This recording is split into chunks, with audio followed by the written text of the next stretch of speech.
अष्टम स्कंद का आरंभ।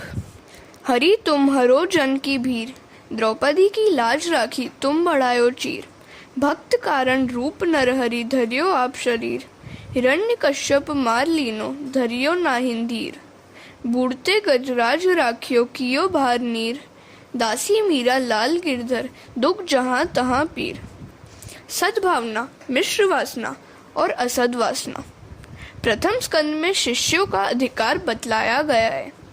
अधिकार के बिना ज्ञान शोभा नहीं देता। अनधिकारी मनुष्य ज्ञान का दुरुपयोग करता है। दूसरे स्कंद में ज्ञान का उपदेश किया है। वहाँ मनुष्य मात्र का कर्तव्य क्या है यह बताया गया है। मनुष्य जीवन भोग भोगने के लिए नहीं दिया गया है। ईश्वर की आराधना करके ईश्वर को पाने के लिए ये मानव शरीर दिया गया है। तृतीय स्कंद में ज्ञान को जीवन में किस प्रकार उतारना है यह कथा सुनाई गई है। इस ज्ञान को जीवन में उतारने वाले के चारों पुरुषार्थ सिद्ध होते हैं। अतः चौथे स्कंद में 4 पुरुषार्थों की कथा सुनाई गई। 5वें स्कंद में ज्ञानी परमहंसों के और भागवत परमहंसों के लक्षण बताए गए। सबके स्वामी परमात्मा है। इसके बाद छठे स्कंद में पुष्टि की कथा आई है। जीव पर परमात्मा अनुग्रह करते हैं। जीव के पाप से ईश्वर कुछ नहीं मांगते। ईश्वर निरपेक्ष है तो भी ईश्वर जीव पर कृपा करते हैं। मनुष्य जब अपने किए हुए पापों को याद करेगा तो उसको पता लगेगा कि जो कुछ उसे मिला है उसके लिए वह योग्य नहीं है। जब जन्म हुआ तब जीव शुद्ध था, पर जब उसमें समझ आई तब वह असत्य बोलने लगा। ईश्वर जीव को अनेक अवसर देते हैं और वे आशा रखते हैं कि जीव अपना जीवन सुधारेगा। केवल कथा सुनने से लाभ नहीं होता। कथा सुनकर मनन करके उसे जीवन में उतारो। प्रभु ने हमारे लिए चिंता करने जैसा कुछ नहीं रखा। ईश्वर की जीव पर अनंत कृपा है, परंतु जीव उसका उपयोग नहीं करता। पवित्र विचार करने के लिए प्रभु ने मन दिया है। जो मन शक्ति का दुरुपयोग करता है वही दैत्य है। मन में शक्ति है। जब जीव ईश्वर स्वरूप में लीन होता है तब मन शक्ति का विकास होता है, पर जब मन विषयों में भटकता है तब मन शक्ति का विनाश होता है। ईश्वर जीव मात्र पर कृपा करते हैं, उसकी पात्रता से अधिक उसे देते हैं। 7वें स्कंद में वासना की कथा सुनाई और बताया कि प्रहलाद की सद्वासना है, मनुष्य की मिश्र वासना और हिरण्यकश्यपु की असद वासना। हिरण्यकश्यपु को संपत्ति मिली और समय भी मिला, परंतु इन सब का उपयोग उसने भोग विलास में किया। शक्ति का उपयोग दूसरों को दुख देने में किया। मर्यादा के बिना भोग मनुष्य को रोगी बनाता है। भोग इंद्रियों को रोगी बनाने के लिए नहीं है, इंद्रियों को निरोगी रखने के लिए भोग है। अग्नि में लकड़ियां न डालना ही अग्नि को शांत करने का उपाय है। इसी तरह इंद्रियों को भोग न देने से इंद्रियां शांत होंगी। भोग देने के बाद ऐसा लगता है कि इंद्रियों को शांति मिली है, परंतु यह बात सत्य नहीं है। उससे तो अशांति बढ़ती ही है। मुझे जो कुछ मिला है वह केवल मेरे लिए ही है, ऐसा मानना ही असद वासना है। परमात्मा ने मुझे जो कुछ दिया है वह सबके लिए है, ऐसा सोचना ही सद्वासना है। प्रहलाद में सद्वासना थी, अतः उनको देव माना गया। हिरण्यकश्यपु को उसकी असद वासना के कारण राक्षस माना गया। हिरण्यकश्यपु भोग वृत्ति, अहंकार और लोभ है। देव होना या दानव होना यह मनुष्य के हाथों में है। जगत के सब लोग पुण्यों के फल की इच्छा तो रखते हैं, परंतु वे खुद पुण्य करते नहीं हैं। पुण्यस्य फलम इच्छन्ति पुण्यम न कुर्वन्ति मानवाः। हरे कृष्ण। सदा ध्यान में रखो कि तुम्हारे कर्म के फल तुमको ही भोगने पड़ेंगे। इसमें दोष किसका? अगर दांतों के नीचे आकर जीभ कट जाए तो दोष किसका? वह तो सहना ही पड़ेगा। भक्ति में आगे बढ़ने का पहला साधन संयम है। संयम को धीरे धीरे बढ़ाओ और भोग मार्ग की ओर बहती हुई इंद्रिय शक्ति को प्रभु के मार्ग की ओर मोड़ दो। वासना का विनाश होने पर ब्रह्म भाव जागता है। जब तक मन में सूक्ष्म वासना है तब तक जीव और ईश्वर का मिलन नहीं होता। वासना ज्ञानानुभव में विघ्न करता है। वासना के विनाश के लिए 8वें स्कंद में 4 उपाय बतलाए गए हैं। भागवत का फल है रास लीला।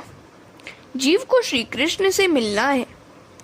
एक बार श्री कृष्ण से मिल जाने के बाद जीव उनसे अलग नहीं हो पाता। रास में उसी को प्रवेश मिलता है जो कि वासना का विनाश करता है। अनेक जन्मों की वासना मन में भरी हुई है। वासना अनेक प्रकार के दुख देती है, फिर भी मनुष्य उसको छोड़ता नहीं है। ईश्वर का अनुभव हुए बिना वासना जाती नहीं है। जब तक वासना में आकर्षण होगा तब तक वासना नहीं जाएगी। कुंभक को बढ़ाओगे तो वासना का विनाश होगा। प्राणों को शरीर में टिकाए रखोगे तो वासना का विनाश होगा। बार बार मन में ऐसा संकल्प करो कि मुझे परमात्मा से मिलना है। जब 2 आत्माएं मिलती हैं तब उनके मिलने से भी यदि आनंद मिलता है तो सब प्राण सूक्ष्म रूप से जिन परमात्मा में बसे हुए हैं उन परमात्मा से मिलते समय कितना आनंद होगा। मुझे ईश्वर से मिलना है, ऐसी कामना करो।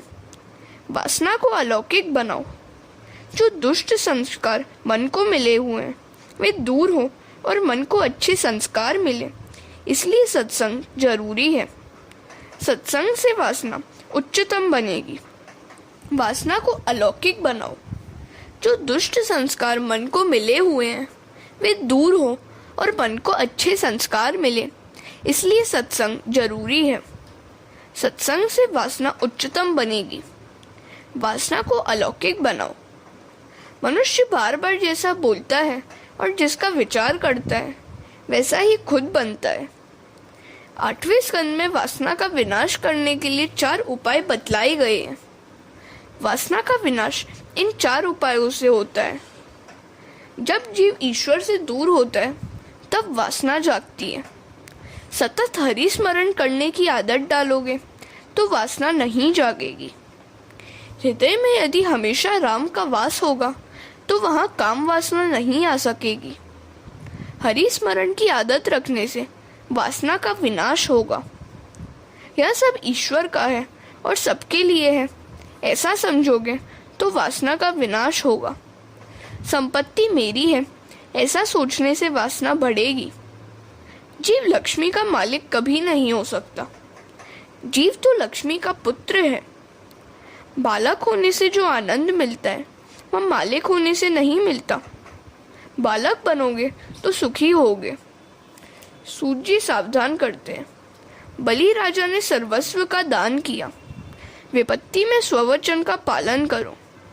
चौथा उपाय है शरणागति। यदि जीव भगवान की शरण में नहीं जाएगा और भगवान का स्मरण नहीं करेगा तो वह वासना का विनाश नहीं कर सकेगा। वासना का नाश करने के बाद ही रासलीला में जाना है। धीरे धीरे राजा परीक्षित के मन की शुद्धि करके सुखदेव जी उन्हें रासलीला में ले जाएंगे। हरे कृष्णा। मनवंतरों का वर्णन। 8वें स्कंद में मनवंतर लीला का वर्णन करते हैं। सुखदेव जी वर्णन करते हैं, हे राजन, प्रत्येक मनवंतर में प्रभु का जन्म होता है। प्रत्येक मनु के राज्य में प्रभु का एक विशिष्ट अवतार होता है। इस कल्प में 6 मनु हुए हैं। प्रथम स्वयंभू मनु की कथा मैंने तुम्हें सुनाई। स्वयंभू मनु की पुत्रियां आकुति और देवहूति के चरित्र की कथा मैंने तुम्हें सुनाई।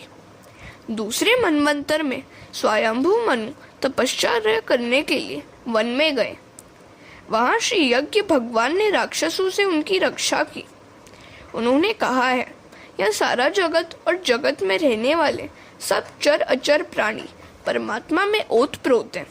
अतः संसार के किसी भी पदार्थ से मोह न रखकर इनका त्याग करके जीवन निर्वाह के लिए जितना जरूरी हो उतना ही उपभोग करना चाहिए।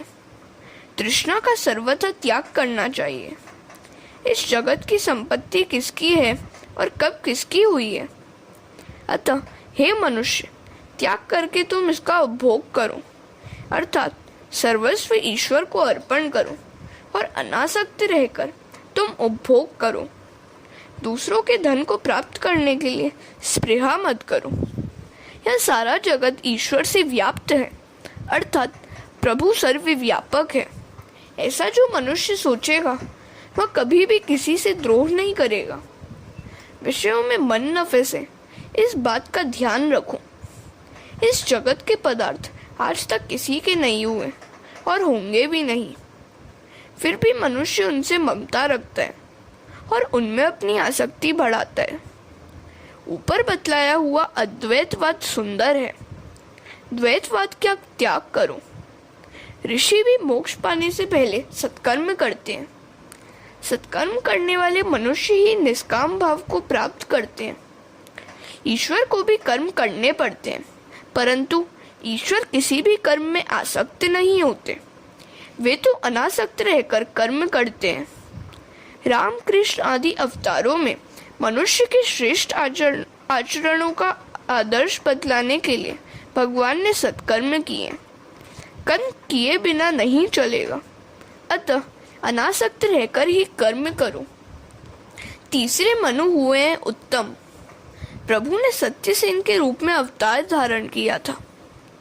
चौथे मनवंतर में प्रभु का हरि के रूप में जन्म हुआ था और उन्होंने गजेंद्र की मकर ग्रह से रक्षा की थी। दूसरे अध्याय से चौथे अध्याय तक गजेंद्र मोक्ष की कथा कही है। परीक्षित राजा कहते हैं कि मुझे गजेंद्र मोक्ष की कथा सुनाइए। सुखदेव जी राजा से कहते हैं, राजन, त्रिकूट पर्वत पर एक बलवान हाथी रहता था। वह अनेक हथनियों का पति था।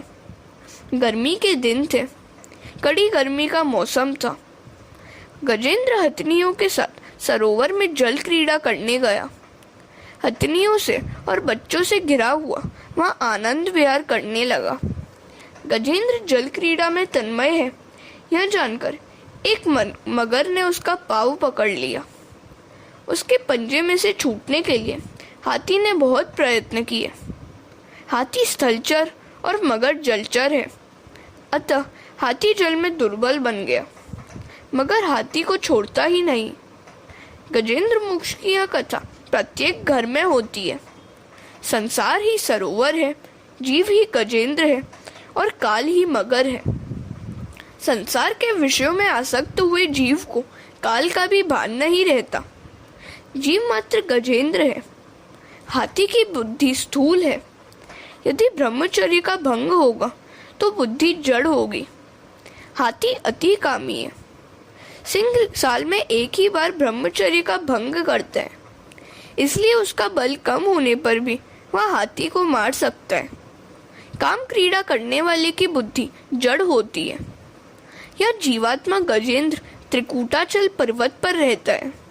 त्रिकूटाचल शरीर है।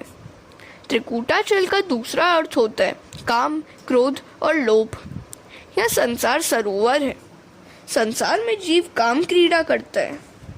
संसार सरोवर में जीवात्मा स्त्री और बालकों के साथ क्रीड़ा करता है। जिस संसार में जीव खेलता है, उसी संसार में ही उसका काल नियत किया गया है। संसार में जो काम सुख का उपभोग करता है, उसे काल पकड़ता है। जिसको काम मारता है, उसे काल भी मारता है। मनुष्य कहता है कि मैं काम सुख का उपभोग करता हूँ, यह बात झूठी है। काम मनुष्य का उपभोग करके उसे क्षीण करता है। भोगा न भुगता वयमेव भुगता। इंद्रियों को जब भक्ति रस मिलता है तब वे शांत होती है। हरे कृष्ण। ग्राह के द्वारा गजेंद्र का पकड़ा जाना। अनेक जन्मों से जीव काल से मरता चला आ रहा है। मगर और सांप को काल की उपमा दी गई है। जिस संसार में मनुष्य काम क्रीड़ा करता है, वहाँ काल भी रहता है। जिस समय जन्म होता है, उसी समय मरण का समय भी नियत किया जाता है। मगर ने हाथी का पाँव पकड़ा था। काल जब आता है तो सबसे पहले पाँव ही पकड़ता है। पाँव की शक्ति क्षीण हो जाए तो मान लो कि काल ने पकड़ लिया है। पाँव की शक्ति क्षीण हो जाए तो सावधान हो जाना चाहिए कि अब काल समीप आ गया है। उस समय घबराना नहीं चाहिए, भगवत स्मरण में लग जाना चाहिए। जब काल आकर पकड़ेगा तब तुम्हें न पत्नी छुड़ा सकेगी और न पुत्र ही। जब काल पकड़ेगा तब कोई भी प्रयत्न काम नहीं आएगा। उस मगर ने जब हाथी को पकड़ा तब न तो हथनियाँ और न बच्चे ही उसे छुड़ा सके और न दूसरे हाथी। मनुष्य को जब काल पकड़ते हैं तब उसको कोई नहीं बचा सकता। पत्नी, पुत्र, संबंधी कोई भी उसे नहीं बचा सकता। काल के मुख में से वही छूटेगा जिसको परमात्मा का दर्शन होगा। काल के भी काल श्री कृष्ण के दर्शन से काल का नाश होगा। काल रूपी मगर के मुख में से श्री हरि का सुदर्शन चक्र ही छुड़ा सकता है।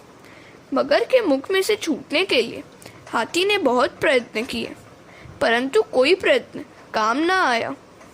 हथनी और बच्चों ने भी प्रयत्न किए, परंतु कुछ काम न चला।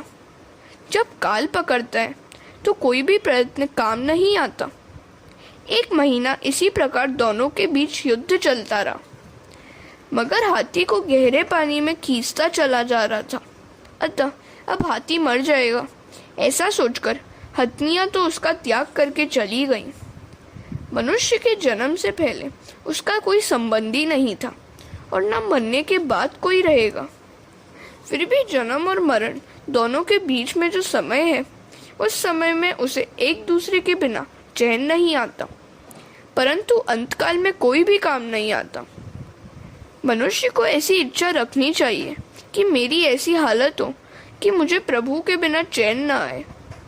गजेंद्र अब मर जाएगा ऐसा सोचकर सब उसको छोड़कर चले गए। गजेंद्र अकेला ही रह गया।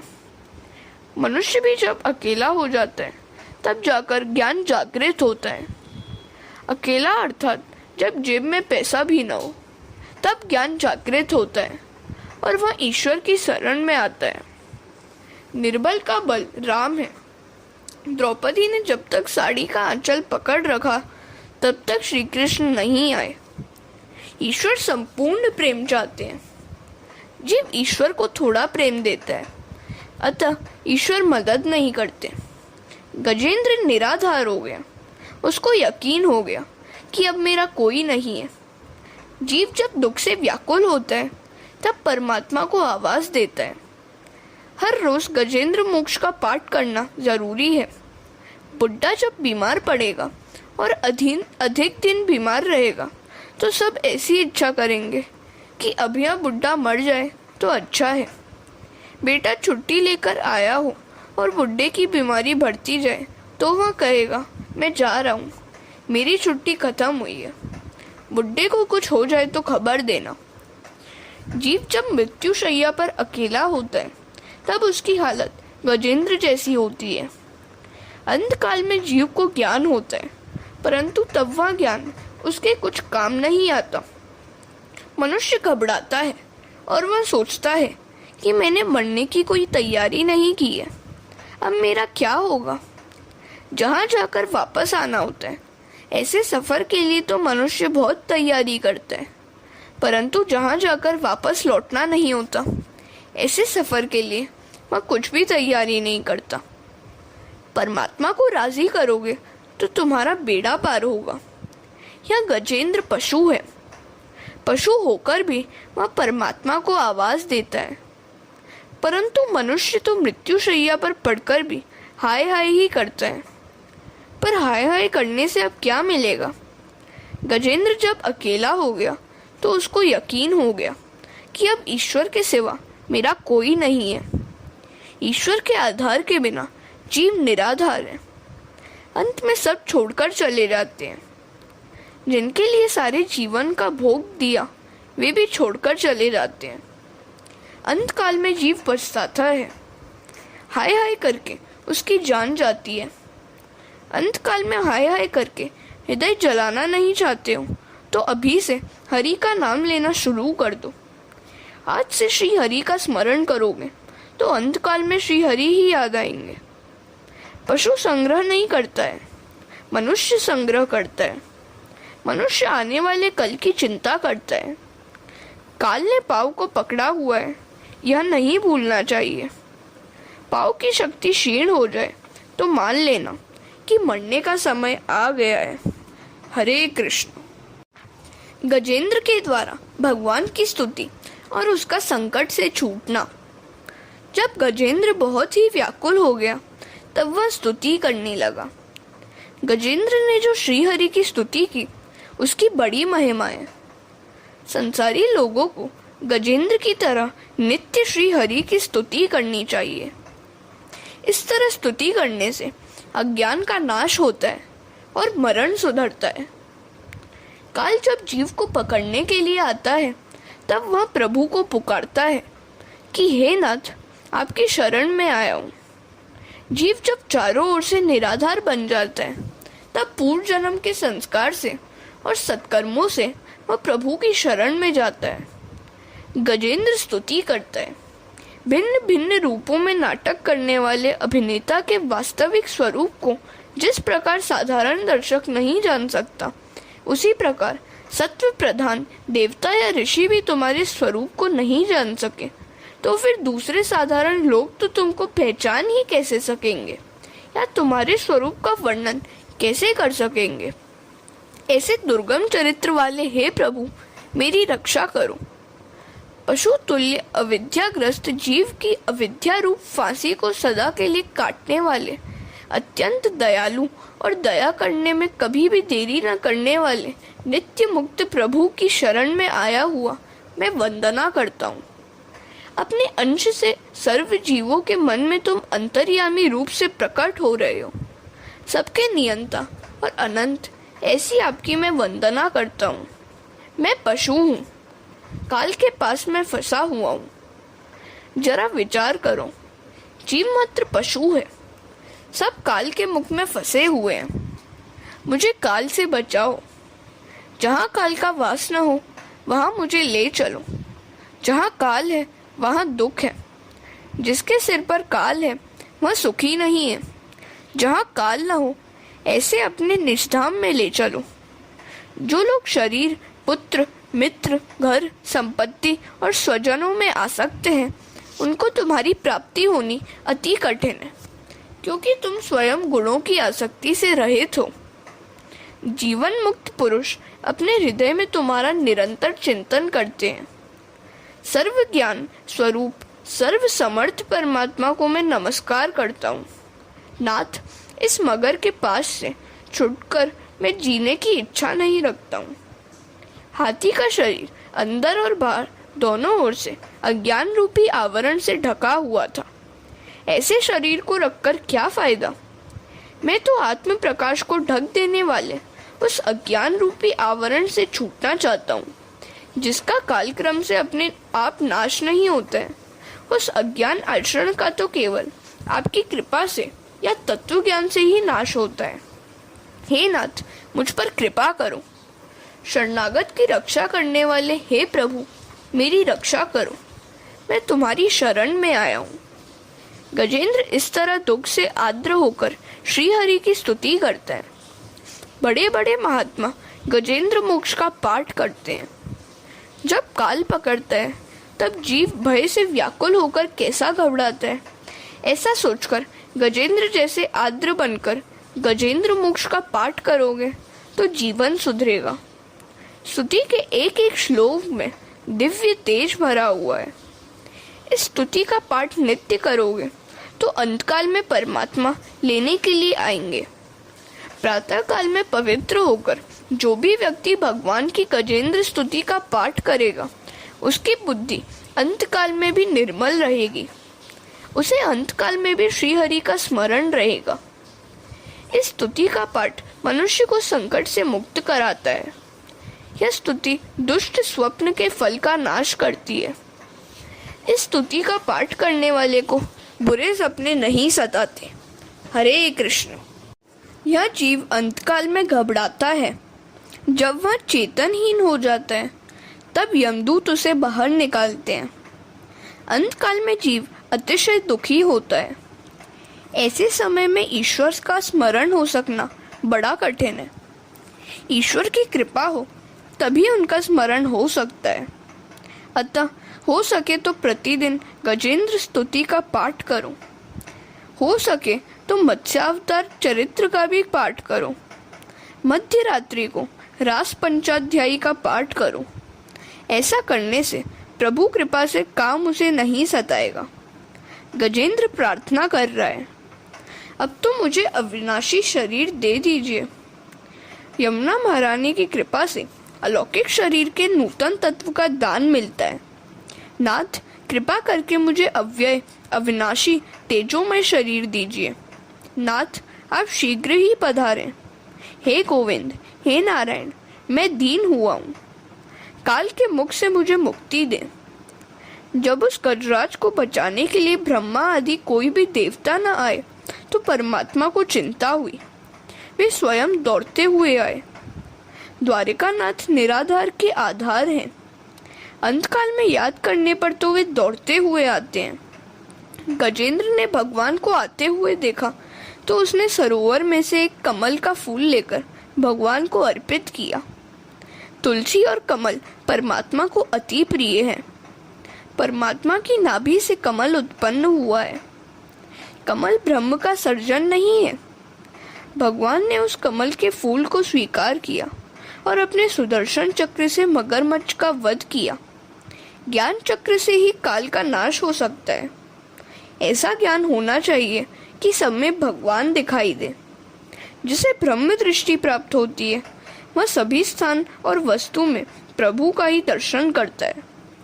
ब्रह्म ज्ञानी तो संसार में कहीं कभी भी मिल जाएंगे, किंतु सुखदेव जी सी ब्रह्म दृष्टि वाले बहुत अल्प ही मिलेंगे। ऐसे ज्ञानी के लिए संसार बाधक नहीं है। अज्ञानी के लिए संसार बाधक है, ज्ञानी के लिए नहीं। ज्ञानी के लिए जगत जगत नहीं है। मनुष्य को अज्ञान की पकड़ से छूटना है। भगवान ने सुदर्शन चक्र से मगरमच्छ की हत्या की थी, अर्थात सुदर्शन भगवान के दर्शन से काल की हत्या हो गई। सर्फ में भगवत दर्शन ही सुदर्शन है। जब काल पकड़ता है तो उसकी पकड़ में से काल के भी काल भगवान ही छुड़ा सकते हैं। सुदर्शन से काल रूपी मगरमच्छ का नाश हुआ। इसका अर्थ यही है कि तुम्हारी दृष्टि जब सुदर्शन अर्थात सभी में प्रभु का दर्शन करने वाली होगी तभी तुम काल के मुख से मुक्त होगे। तुम भी तब काल को जीत लोगे। ऐसे ज्ञानी पुरुष का काल क्या बिगाड़ सकता है? जिसके हृदय में सबके प्रति भगवत भाव जागृत हुआ है वह काल के मुख से मुक्त हो जाएगा। सब में श्री कृष्ण का दर्शन करते करते उसको अपने में भी श्री कृष्ण का ही दर्शन होने लगता है। अपने स्वरूप में श्री कृष्ण का दर्शन करोगे तो काल तुम्हें मार नहीं सकेगा।